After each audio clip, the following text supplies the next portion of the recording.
The sun dipped behind the Manila skyline, casting a golden shimmer over the sprawling garden of the Rivera estate. It was the kind of wedding people dreamed of, grand, romantic, and full of promises whispered under the weight of forever. Mara de la Cruz, 28, stood before the altar, her hands trembling as she clutched her bouquet. Beside her, Ethan Rivera, 32, smiled with a confidence that came from knowing his life was falling perfectly into place.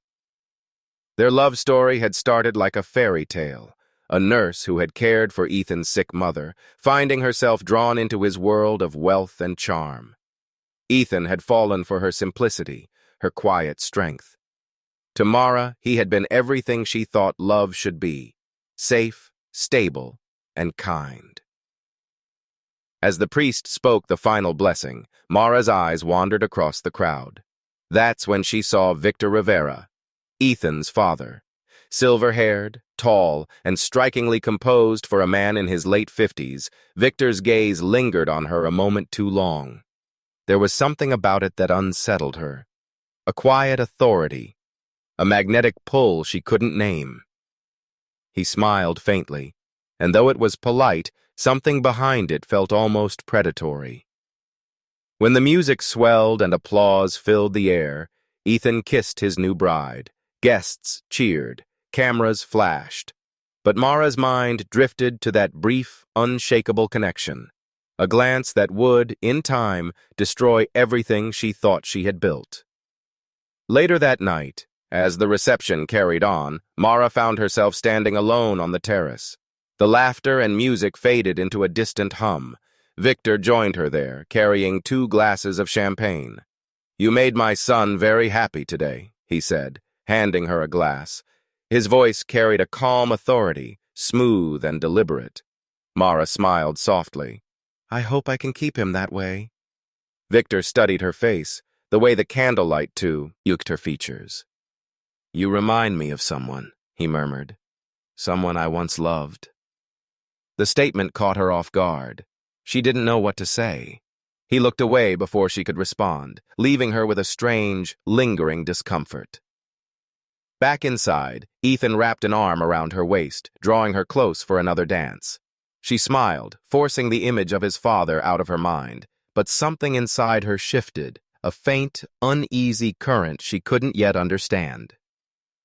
As the night wore on, Mara noticed Victor watching her from across the ballroom more than once. Never overtly, never enough for others to see, but she felt it. Each time their eyes met, she looked away, telling herself it was imagination. By the end of the evening, the guests departed with laughter and drunken joy. The Rivera family posed for photos, Ethan with his arm around Mara, Victor standing beside them, his hand resting gently on her shoulder. To anyone else, it was the picture of a perfect family. But under the camera's flash, Mara's heart raced. She didn't know why, but something about Victor's touch felt possessive, claiming. That night, in the quiet of their honeymoon suite, Ethan fell asleep almost instantly. Mara lay awake, staring at the ceiling, hearing echoes of Victor's words on the terrace. "You remind me of someone I once loved." Outside, thunder rolled distantly. Rain began to fall against the windows, soft, rhythmic, hypnotic. Mara turned to her new husband and brushed his hair back gently. "We're happy," she whispered to herself, trying to believe it. Yet somewhere deep inside her, a quiet unease had already begun to take root. And in another room of the same house, Victor Rivera poured himself a final drink, staring at a wedding photo on his phone. His son's bride, glowing and beautiful, smiled back at him through the screen. He lingered on her face for a long moment, before setting the phone down with a dark, thoughtful sigh. 9 days later, that photo would become evidence in a murder case that would shock an entire nation. The rain hadn't stopped since the wedding night. It was as if the sky itself mourned something Mara couldn't yet name. 9 days into marriage, she already felt like a stranger in her own story. Ethan's business demanded long hours at his father's firm, and Victor had insisted they stay at the family estate, until their new home was ready. To Ethan, it was generosity. To Mara, it was confinement, dressed as kindness. The Rivera mansion was enormous, a colonial structure perched on the hills of Quezon City, its corridors echoing with silence and wealth. Every room carried traces of Ethan's late mother, her perfume in the drapes, her laughter caught in framed photographs. Yet it wasn't her memory that haunted Mara. It was the presence of Victor. Each morning, he greeted her with a politeness that bordered on obsession. "Sleep well?" he'd ask, his voice low, his gaze holding hers longer than necessary. Mara would smile tightly and return to her chores, pretending not to notice. But she did notice, every look, every moment of quiet when he appeared behind her in the kitchen, watching her cut fruit or pour coffee. Ethan, ever trusting, saw none of it. His focus was on work, building their future. "Dad's just trying to make you feel at home," he said one night as they prepared for bed. "He's been lonely since Mom died. You're a comfort to him." Mara wanted to believe that. She wanted to silence the unease curling inside her. But loneliness had a way of twisting people, and something about Victor's loneliness felt dangerous. Days passed. Ethan left before sunrise, returning long after dark. The mansion, with all its grandeur, became a gilded cage. Mara tried to fill her time with household routines, reading, tending to the garden, helping the housekeeper.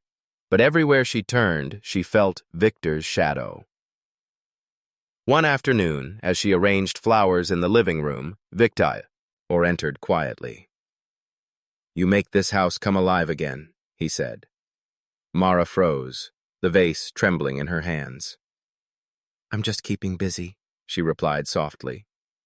He stepped closer, his tone almost affectionate. "Ethan's lucky. I never thought I'd see joy in this place again." The words should have sounded comforting. They didn't. They lingered like smoke, sweet, suffocating. That evening, Mara waited for Ethan at dinner, the clock ticking past 9, then 10. The food grew cold. Finally, a message lit up her phone. "Late meeting with clients. Don't wait up." Victor appeared in the doorway moments later. "He's not coming?" Mara shook her head. "Then you shouldn't eat alone." It wasn't a request. They dined together in uneasy silence. Victor poured her wine, his eyes never leaving her face. When he spoke, it was almost in a whisper.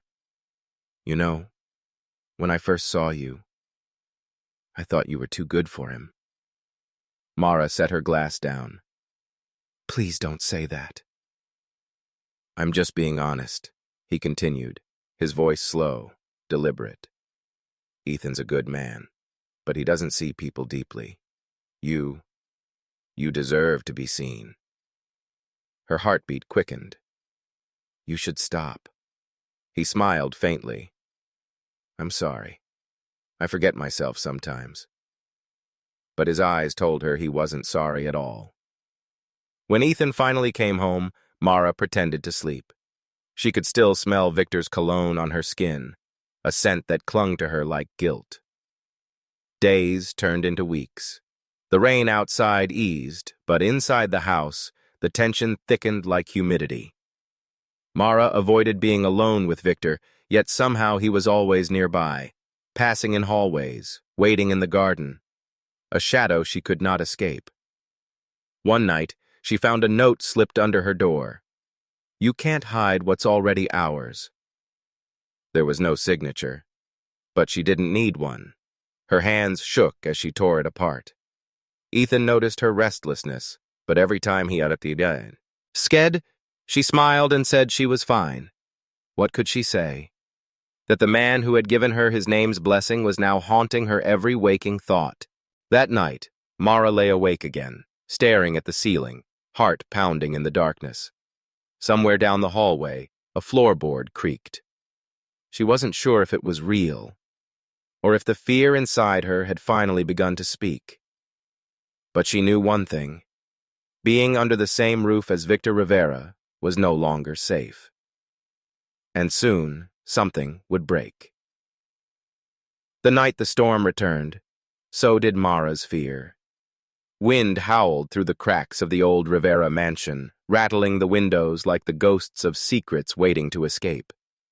She sat in bed, knees drawn to her chest, listening to the thunder as if it were warning her of something she already knew was coming. Ethan had called earlier, another late meeting. His voice was distracted, impatient, the sound of a man who no longer noticed the distance in his wife's silence. "Don't wait up," he said again, the same words as before. She tried reading, but her mind wouldn't settle. Every creak of the hallway made her pulse quicken. The house was too quiet, too alive with memory and menace. When the power flickered, plunging the room into brief darkness, her breath caught. Then came a knock, soft, hesitant. Mara rose, wrapping a shawl around her shoulders. When she opened the door, Victor stood there, shirt sleeves rolled up, a glass of whiskey in his hand. His eyes reflected the dim candlelight, sharp and unreadable. "I heard you moving around," he said. "Didn't want you to be scared." "I'm fine," Mara murmured, trying to close the door. But he placed his hand against it, lightly, almost tenderly. "You shouldn't be alone in storms like this. Not in this house." She hesitated. Something in his tone disarmed her, half concern, half command. Against her better judgment, she let him in. They sat in the dim glow of candlelight, silence thick between them. Outside, lightning illuminated the room for a heartbeat, then vanished, leaving them both in shadow. "Ethan doesn't understand you," Victor said suddenly. Her head snapped up. "That's not true." He smiled faintly. "You don't have to lie to me. I see the sadness in your eyes. You wanted love, but he gave you routine. You wanted to be seen, but he's always somewhere else." Mara's lips trembled. "Please don't talk about him like that." "I'm not judging," he said softly, leaning forward. "I'm only saying what you already feel." The rain grew heavier, drowning out the sound of her heartbeat. Victor's presence filled the room, warm, magnetic, dangerous. She wanted to move away, to tell him to leave. But when his hand brushed hers, her breath faltered. It was the gentlest touch, yet it burned through every wall she had built. "Victor, this isn't right," she whispered. "No," he said quietly, eyes locked on hers. "But neither is living a life that makes you feel invisible." She closed her eyes. In that moment, loneliness and longing collided. Everything inside her screamed to stop, to run, but instead, she stayed. When he kissed her, the world outside disappeared. The storm became a backdrop to something darker, something neither of them could ever undo. It wasn't passion. It was surrender. When it was over, Mara sat on the edge of the bed, shaking. The candle had gone out, leaving only the gray light of dawn creeping through the curtains.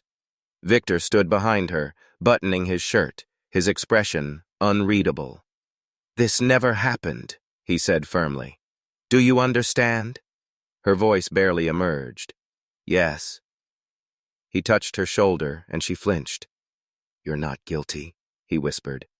"You just needed someone who saw you." Then he left, the sound of his footsteps fading into the hall. Mara stared at her reflection in the window, her hair tangled, eyes hollow. She wanted to wash her skin, erase the night, the sin, the ache that clung to her. But she wouldn't. When Ethan came home hours later, she was still sitting there, fully dressed, pretending to sleep. He kissed her forehead and whispered, "I love you." Tears slid down her cheeks. She whispered it back, but inside something had broken beyond repair. The storm outside ended. But inside her heart, it had just begun. Morning light spilled into the Rivera mansion like an uninvited guest. For Mara, the sunlight felt cruel, too bright, too honest. It illuminated everything she wished could stay hidden. The sheets, the silence, the weight of what she had done. She moved quietly, her every motion careful, mechanical.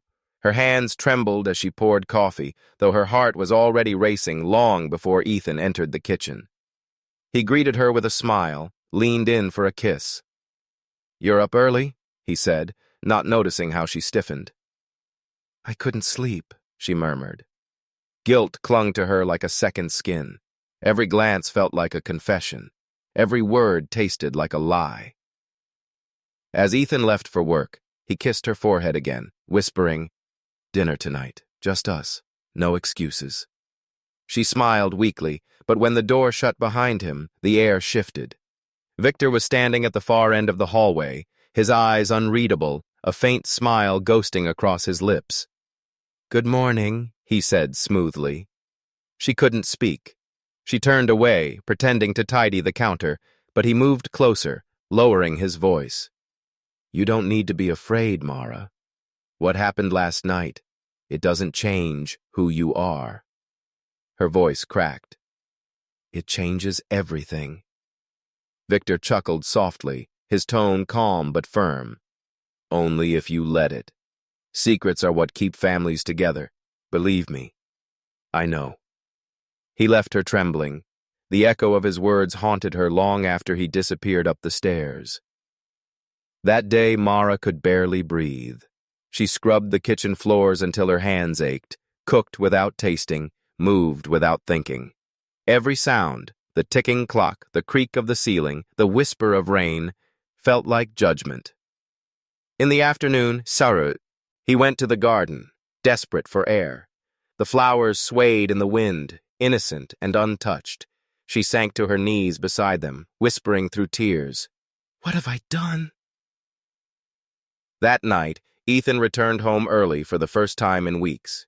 He was cheerful, bringing wine and laughter, talking about new business plans and their honeymoon destination. But Mara's smiles were brittle, her laughter forced. Each time he touched her, she flinched inside. The ghost of Victor's hands still lingered on her skin. "Are you okay?" Ethan asked softly, noticing her quietness. "I'm just tired," she said quickly. "It's been a long day." He reached across the table, took her hand. "We'll get through this. Whatever it is, I'm here." She forced herself to meet his eyes, and it shattered her. His gaze was pure, kind, unknowing. She excused herself to the bathroom before her tears could betray her. There, under the cold glare of the mirror, she finally let herself fall apart. She gripped the sink, shaking, whispering, "You have to stop. You have to end this."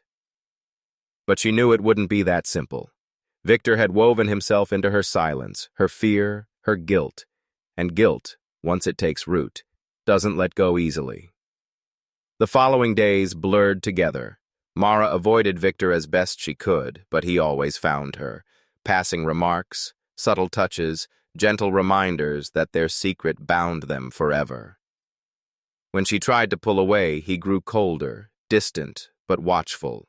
His smiles turned sharper, more calculated. "You think you can forget?" he said one afternoon, catching her alone near the staircase. "You think Ethan won't notice if you start trembling every time I walk in the room?"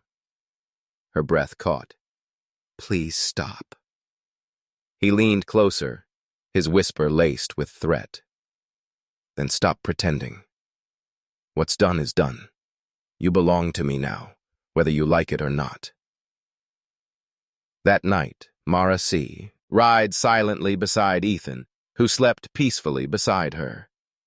The distance between them felt like miles, filled with secrets and shame. Outside, the wind carried faint whispers through the corridor, sounds she couldn't tell were real or imagined.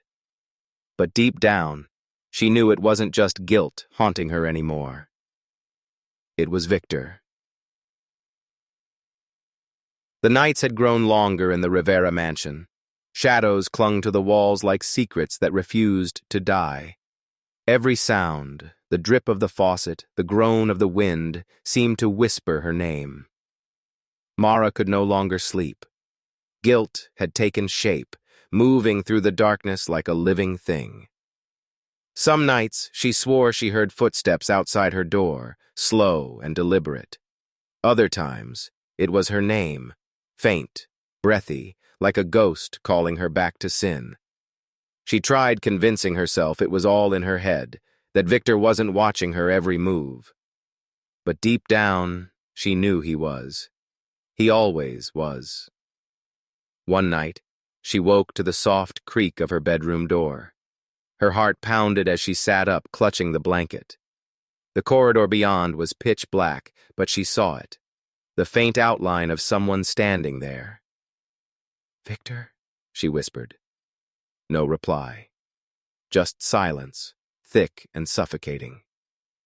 When she turned on the lamp, the doorway was empty. But on her nightstand lay a single white rose, fresh, glistening with dew.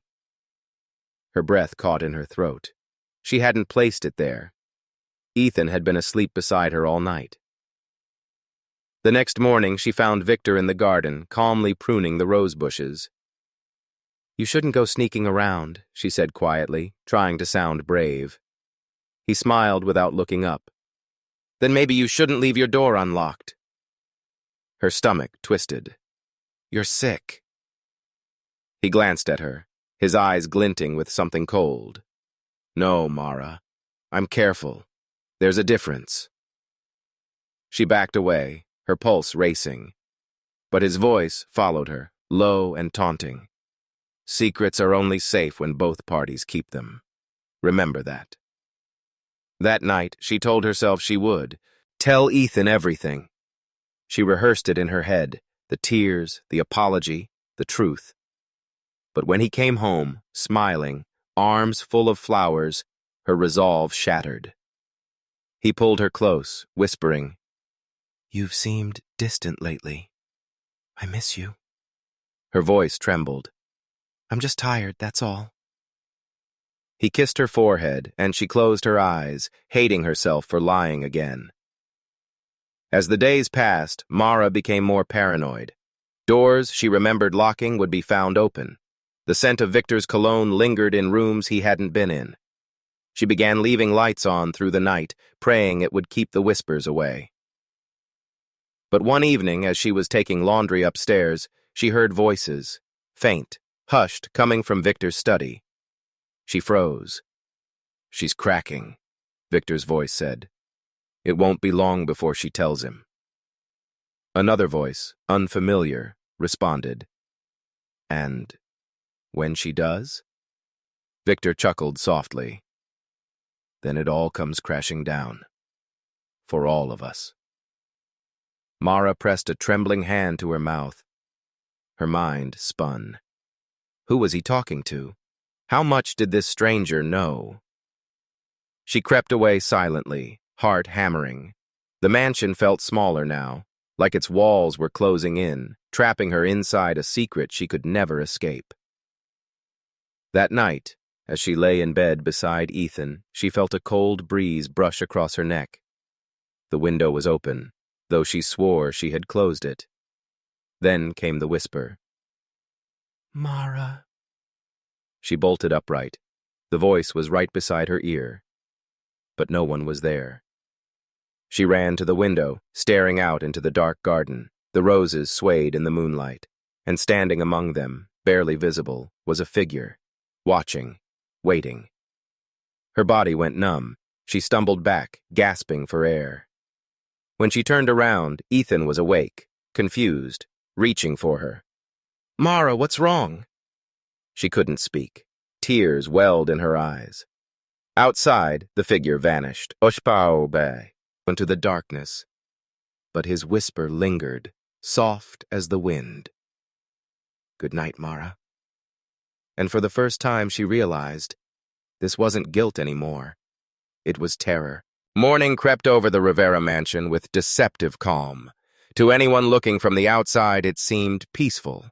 A perfect house, a perfect couple. But inside, the air pulsed with tension so thick it could be felt in every breath. Mara hadn't slept.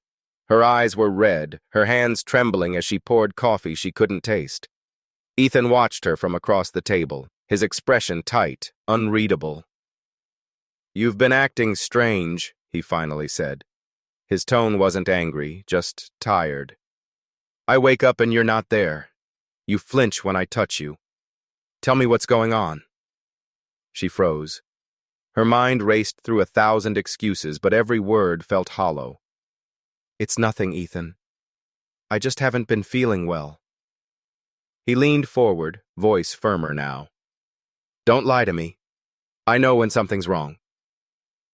The silence between them was suffocating. Then from the hallway came the sound of slow, deliberate footsteps. Victor entered the kitchen, calm as ever, dressed immaculately, his expression composed. Morning, he said, reaching for a glass of water. His tone was casual, but his eyes met Mara's for just a second, and that single look was enough to send her pulse racing.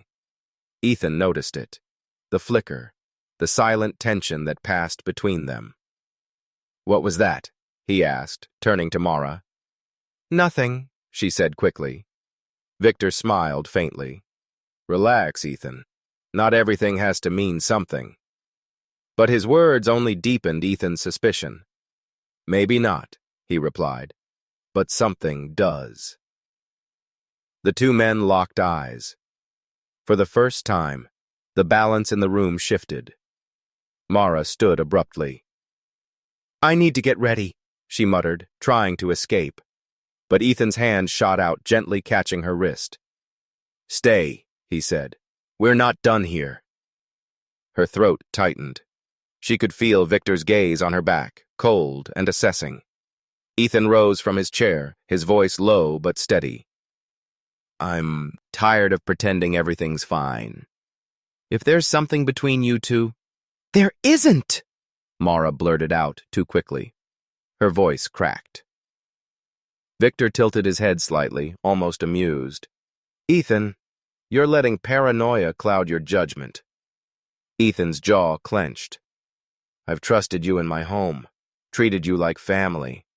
But lately it feels like you're everywhere she is. Mara's hands shook. Her breath came in shallow gasps. She could feel the walls closing in, the truth pressing against her ribs, begging to be let out. Victor stepped closer, voice dangerously calm. Maybe you should focus on your marriage instead of imagining things. That was it.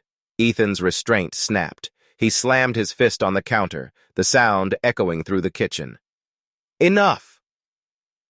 Mara flinched, tears spilling down her cheeks. Please stop, she whispered. Both of you. But neither man moved. Victor smiled coldly. You don't want to know the truth, Ethan. Trust me. Ethan took a step forward. I think I already do. The silence that followed was unbearable. The truth hovered in the air, heavy and undeniable. Then Victor spoke again, his tone calm but sharp as a blade. Be careful what you accuse people of. Once words leave your mouth, they can't be taken back. Ethan's eyes darkened. Are you threatening me? Victor didn't answer. He simply placed his glass down, adjusted his cufflinks, and walked out of the room, his footsteps echoing down the marble hall. Mara collapsed into a chair, sobbing quietly. Ethan stood frozen, torn between fury and disbelief. Tell me the truth, he said finally, his voice breaking. Please. Mara looked up, her lips trembling, her heart screaming for release. But before she could speak, the front door slammed shut, shaking the house. Victor was gone. Outside, thunder rumbled across the darkening sky, as if warning them both. This was only the beginning. The storm that began outside never really ended inside the house. For 3 days, Ethan and Mara barely spoke. Meals were eaten in silence. Every footstep, every door creak, felt like a prelude to something breaking. Victor had vanished. No calls, no visits. Just silence. And in that silence, Ethan's suspicions grew into certainty. He began watching Mara the way a detective studies a suspect. Her eyes darted too quickly, her hands shook when his name was mentioned, and she avoided Ethan's touch as if his fingers burned her skin. Mara, Ethan said one evening, his voice low but edged with exhaustion. I need the truth. I can't live like this. She turned away, clutching the edge of the counter. There's nothing to tell. Yes, there is, he said firmly. And whatever it is, I deserve to know. Her reflection in the window looked ghostly, pale, hollow, trembling. She wanted to speak, but fear kept her silent. Victor's words still haunted her. If you tell him, you destroy everything. When she finally looked back at Ethan, there was a quiet desperation in her eyes. What if telling the truth ruins you? Ethan stepped closer. Then at least I'll know what I'm fighting. Her chest tightened. The control she'd tried to maintain was slipping. Victor's hold over her mind, the guilt pressing at her throat. She couldn't hide it much longer. I made a mistake, she whispered. Something I can't take back. Ethan's expression softened, his voice trembling. Mara, what did you do? But before she could answer, her phone vibrated. A single message flashed on the screen. Meet me tonight. One last time. V. Her heart sank. He wasn't gone after all. That night she slipped out quietly, thinking Ethan was asleep. But he wasn't.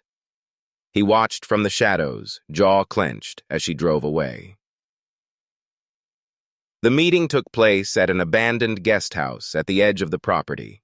1C's, used by Victor when he wanted privacy. Now it felt like the heart of her sin. Victor was waiting, leaning casually against the doorway. You shouldn't have come, he said, though his smirk said otherwise. You texted me, she snapped, voice shaking. What do you want from me? I want control, he said simply. The same control you gave me when you let me in. She trembled, tears welling. You've ruined me, Victor. My marriage, my peace, everything. He stepped closer, voice cold. You ruined yourself. You wanted what you couldn't have. Don't put that on me. Her anger flared through the guilt. You used me. Victor's face hardened. And you used me to feel alive. The room fell silent except for the rain hammering on the roof. Mara's heart pounded. The weight of everything, the affair, the lies, the fear, crashed over her. Ethan knows, she whispered. For the first time, Victor's composure cracked. What did you tell him? Nothing yet, she said, trembling. But he's watching me. He knows something's wrong. Victor stepped back, eyes narrowing. Then keep him quiet. You opened this door, Mara. You'll close it. She stared at him, realization dawning. You're afraid. He didn't answer. Then a sound broke the tension. A soft creak just beyond the doorway. Both turned toward it. Ethan stood there, drenched from the rain, his face pale with shock and betrayal. For a long, suffocating moment, no one spoke. Ethan, Mara's voice broke. I can explain. His eyes burned with disbelief. Explain what? That you've been sleeping with my father? Victor's jaw tightened. You shouldn't have come here, son. Ethan took a step forward, fists clenched. Don't call me that. The rain roared louder outside, like the world itself was screaming. Mara sobbed. Please, both of you stop. But no one moved. The fragile control she thought she still had was gone. And as Ethan turned and walked back into the storm without another word, Mara knew what came next would destroy them all. The rain had not stopped. It beat relentlessly against the Rivera estate, as if the heavens themselves refused to let the night rest. Inside, the silence was far more violent than the storm. Ethan stood in the living room, soaked to the bone, staring at nothing. His mind replayed the scene again and again, his wife, his father, together. The betrayal wasn't just romantic. It was ancestral. It tore through generations of trust, leaving only ruins. Mara entered quietly, still trembling, Her dress clung to her, her eyes swollen from crying. "Ethan," she whispered, "please just let me explain." He didn't move. His voice, when it came, was hollow. "Explain what? That the man who raised me touched my wife?" She stepped closer. "It wasn't like that. I didn't mean for it to happen. He manipulated me." Ethan's head snapped up. "You think that makes it better?" His tone cracked like thunder. "You lied to me, Mara. You let him into our home, into our marriage, into me." Tears streamed down her face. "I was weak. I wanted to feel loved. He made me believe things that weren't true." He laughed bitterly. "And you believed him over me?" She tried to touch his arm, but he pulled away. "Ethan, please. You have to understand, I hated myself every second of it. I tried to stop, but you didn't." His voice dropped, low and dangerous. "You let it happen. Again and again." Her silence was answer enough. Outside, thunder rolled across the sky, shaking the windows. Ethan turned away, his chest rising and falling in uneven bursts. Mara reached out again, desperate. "I love you, Ethan. I never stopped." He spun toward her, eyes blazing. "Don't you dare say that word," he shouted. "You don't get to love me after what you did." She broke then, fell to her knees, sobbing uncontrollably. "Please, I can't lose you. Not like this." For a moment, something in him softened. The sight of her, broken and begging, tore at his heart. But the image of Victor's smirk burned through the sympathy. He grabbed his car keys. "I need to get out of here." "Ethan, wait!" she cried, clinging to his hand. "Please don't leave me alone tonight." He looked down at her, this woman who had once been his whole world, and saw only ashes. "You already left me," he whispered. Then he pulled free and stormed out into the rain. The sound of the car engine roared, then faded into the distance. Mara stayed frozen on the floor, her body shaking. She tried to breathe, but the air felt heavy, suffocating. Every wall of the house seemed to close in on her, whispering her shame. She reached for the phone and dialed Victor. It went straight to voicemail. "Victor," she said through tears. "He knows. You have to fix this. Please." But there was no reply. Only silence. Hours passed before she finally gathered herself enough to move. She poured a drink, then another, and waited by the window, praying Ethan would return. But the headlights that appeared weren't his.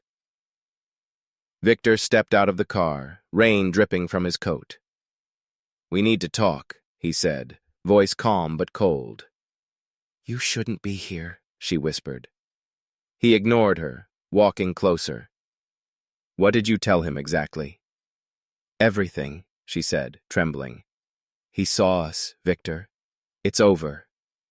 Victor's face darkened. "No, nothing is over until I say it is." She backed away, fear gripping her chest. "Don't come any closer." Lightning flashed across the room, illuminating the fury in his eyes. "This family was mine before it was his," Victor hissed, "and I won't let him take it from me."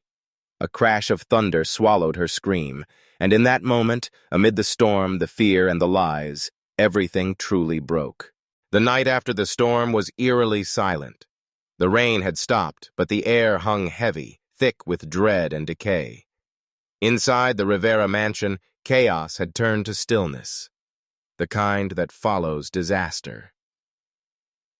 Mara sat on the kitchen floor, her trembling hands stained with something she could never wash away. Victor's body lay motionless by the staircase, his lifeless eyes open toward the ceiling. The sound of his final breath still echoed in her ears. It hadn't been planned. He'd lunged at her, drunk on fury and control, and in the panic she'd grabbed the nearest thing, the marble figurine from the counter. One strike, then another, then silence. Now, all that remained was the ringing in her ears and the horror of what she'd done. Her mind raced. Ethan. He couldn't know. Not after everything. Not after the betrayal, the lies. This would destroy him completely. She stumbled to her feet, her breath ragged, and dragged the body toward the back of the house. The weight of it was unbearable, both physically and emotionally. She had loved this man once, or thought she had. But in death, all she felt was emptiness. The clock read 3:17 a.m. when headlights swept across the driveway. Panic surged through her. Ethan was home. She wiped the blood from her arms, straightened her dress, and hurried to the door. When Ethan walked in, drenched and exhausted, she threw her arms around him. "I'm so sorry," she whispered, "for everything." He stiffened, but didn't pull away. "Where's my father?" Her heart stuttered. "Gone. He came earlier, but I told him to leave. He's not coming back." Ethan's eyes searched hers for truth. He looked broken, hollow. "I drove for hours thinking about what he did to us," he said softly. "To me. To you." She swallowed hard. "We can move on now. Just forget this ever happened." He nodded, barely. Maybe. But as he walked upstairs, her relief was short-lived. His footsteps stopped halfway. "What's that smell?" Mara froze. I burned something. The trash." Ethan stared at her, suspicion flickering again, but fatigue won. "We'll talk in the morning." When he disappeared into their bedroom, Mara collapsed, sobbing silently. The night stretched endlessly. She waited until his breathing steadied before she returned to the back door. Outside, the earth was soft from the storm. She dug beneath the flower bed, her tears mixing with the mud, her hands raw and bleeding. By sunrise, Victor was gone, buried beneath the roses he once admired. But she wasn't alone. From the upstairs window, Ethan watched in silence. He'd seen everything: the dragging, the digging, the burial. When morning came, Mara made breakfast as if nothing had happened. Her eyes were lifeless, her smile mechanical. Ethan joined her, silent, watching her every move. Finally, he spoke. "I know." The word froze her mid-breath. What do you mean?" "I saw you," he said quietly. "Last night. I saw what you did." Her fork slipped from her hand. "Ethan, please, I didn't mean to. He attacked me. It was self-defense." He stared at her, eyes cold. "You should have told me." "I was trying to protect you," she cried. "After everything he did, after what we did, I couldn't lose you too." Ethan rose slowly from his chair. "It's too late for that." She reached for him, but he stepped back. "What are you going to do?" she whispered. He didn't answer. His expression was unreadable. He simply turned, walked toward the door, and said, "You'll know soon enough." As the door closed behind him, Mara felt her world crumble all over again. Outside, the morning sun rose over the freshly turned soil, bright, merciless, and silent.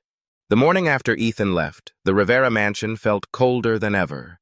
The sun filtered weakly through the curtains, but nothing could chase away the shadow that lingered in every corner.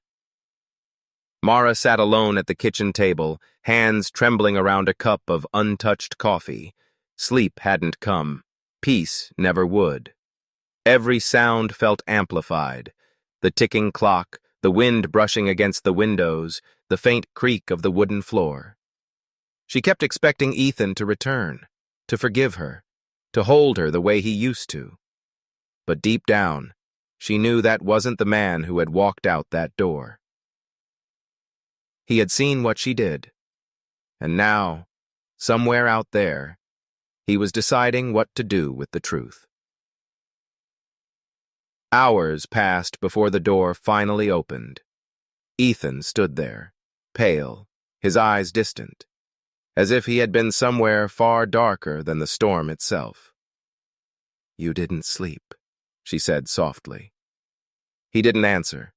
He walked past her, into the study, and placed something on the desk, a small black flash drive. "What's that?" she asked, her voice trembling. "The security footage," he said coldly. "From the night my father died." Her heart froze. You had cameras?" He nodded. "Not in the living room, but the hallway. Enough to see you dragging him." Mara's knees nearly gave out. "Ethan, please!" He turned to her, eyes filled with a pain so raw it was almost inhuman. "You killed him, Mara. And you lied. Again." Tears spilled down her face. "He attacked me! You saw what he was capable of!" "I saw you bury him," Ethan snapped. "That wasn't fear. That was guilt." She broke down, clutching her chest. "I did it for us, so we could be free of him." Ethan shook his head. "You didn't do it for us. You did it because you couldn't face the truth." The silence that followed was unbearable. The weight of her choices hung in the air like smoke. Finally, she whispered, "What are you going to do?" He looked toward the window, his reflection fractured by the glass. "I already went to the police." Her world stopped. "No," she gasped. "They're coming, Mara," he said quietly. "You'll have your chance to explain. Maybe they'll believe it was self-defense, but I won't lie for you anymore." She fell to her knees, sobbing. "Ethan, please, don't do this. You said you loved me." He closed his eyes. "I did, more than anything. But love doesn't survive in shadows." The distant wail of sirens began to echo through the valley, faint at first, then louder, closer. Mara ran to him, gripping his hands. "We can leave. Start over, please." Ethan pulled away. "There's no running from what we did." "What we did?" she repeated, her voice shaking. He hesitated. A moment too long. That pause told her everything. "You knew," she whispered. "You helped me bury him." Ethan's expression hardened. "I didn't help you. I just didn't stop you." The sirens grew louder. Red and blue lights flickered faintly through the window blinds. Mara looked at him with wild, desperate eyes. "You could have saved me." He swallowed, voice breaking. "I tried." Then came the knock. Sharp, commanding, final. Police voices filled the hallway, echoing through the once pristine home. Ethan stepped aside as two officers entered, their faces grim. "Mara Rivera," one of them said. "You're under arrest for the murder of Victor Rivera." Mara didn't resist. She didn't speak. She just looked at Ethan one last time. The man she loved. The man who had chosen truth over her. As they led her away, the morning light broke fully across the house, illuminating the trail of shadows left behind. In that cruel brightness, everything was finally visible. The courtroom was silent. The kind of silence that suffocates, heavy, unforgiving, absolute. Mara Rivera sat at the defendant's table, her wrists bound in silver cuffs, her face pale beneath the sterile lights. The whispers of the crowd faded as the judge entered, his gavel striking once, a sharp echo that cut through the tension like a blade. Across the room sat Ethan. His eyes never met hers. He stared down at the polished wooden floor, as if the truth lying there was too painful to face. He'd done what he believed was right, but every second since had felt like punishment. The prosecutor's voice filled the air, calm, clinical, cold. "The evidence is clear, Your Honor. The defendant, Mara Rivera, intentionally took the life of Victor Rivera, concealing the crime in an attempt to deceive both her husband and the authorities." Each word was a knife twisting in Ethan's chest. He remembered that night, the fear, the chaos, the look in Mara's eyes when she realized what she'd done. It wasn't just murder, it was desperation. A desperate act born from years of control, abuse, and desire. When Mara finally looked at him, her eyes were no longer pleading. They were empty. She wasn't fighting anymore. Somewhere deep inside, she had already accepted her fate. The defense tried to paint a picture of survival, a woman trapped in a violent marriage, acting in fear for her life. But the truth was too tangled to untie.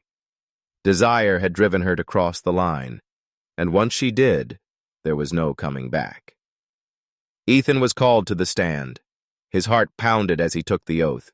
He could feel Mara's gaze on him, heavy, unblinking. "Mr. Rivera," the prosecutor began, "did you know your wife intended to harm your father?" "No," Ethan said quietly, "but I knew she hated him."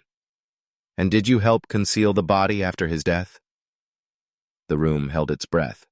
Ethan hesitated, the mem tool, Ori flashing before him, the dirt beneath his hands, the moonlight on Mara's face, her whisper, "Please, Ethan, don't let them take me." "Yes," he finally said. "I helped bury him." A murmur rippled through the courtroom. Mara's eyes widened. For the first time, emotion cracked through her mask. She shook her head slowly, mouthing, "Why?" Ethan looked back at her, tears threatening to fall. "Because I loved you," he whispered. The judge struck the gavel again. "Order!" But the silence that followed was louder than any command. Hours passed before the verdict came. The jurors filed in, faces expressionless, verdict sealed behind their solemn eyes. The foreman stood. "We find the defendant, Mara Rivera, guilty of manslaughter." Gasps broke out. Some cried relief, others disbelief.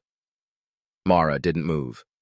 She just stared at Ethan, as if he were the last familiar thing in a world that had already forgotten her. When the guards led her away, Ethan rose from his seat, unable to breathe. Their eyes met one final time. Two souls bound by the same sin, each paying a different price. Outside, rain poured over the courthouse steps. Ethan stood beneath the gray sky, watching the police car disappear into the distance. The storm had returned, mirroring the one still raging inside him. Desire had once brought them together, fierce, unstoppable, intoxicating. But now, it was the very thing that destroyed them both. As thunder rolled overhead, Ethan whispered to himself, "Maybe love isn't meant to save us. Maybe it's meant to show us what we're willing to lose." Behind him, a voice broke through the rain. Detective Cole, the same officer who had first opened Victor's case. "Ethan," he said quietly, "there's something you should see. It's about that footage you gave us. There's more on it than you told us." Ethan froze. His heartbeat quickened. "What do you mean?" Cole's expression darkened. "It changes everything." The sound of sirens in the distance mixed with the thunder as Ethan turned toward him, the storm no longer outside but back within,